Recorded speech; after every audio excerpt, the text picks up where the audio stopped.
আমরা কিনা স্বাধীন ভারতে থাকি নাই, আমরা ধর্ম কুমার দাস। ওনারা সবাই মিলে রাস্তার উপর করেছেন, ওসি বলেছেন 1 ঘন্টার ভিতরে অ্যারেস্ট করবে।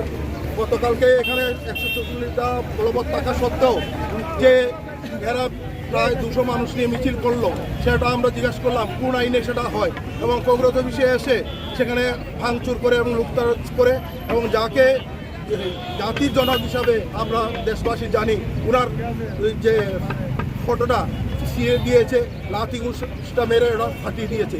এদের এই দেশভক্তি আমরা দেখছি, এবং জনগণ আজকে কুমারঘাটের জনগণ চাইছে একদিক হয়ে যাওয়ার জন্য, হয় পুলিশ আমাদেরকে গুলি করে বের হোক, আর নতুবা সেই আসামিদের গ্রেফতার করা হোক।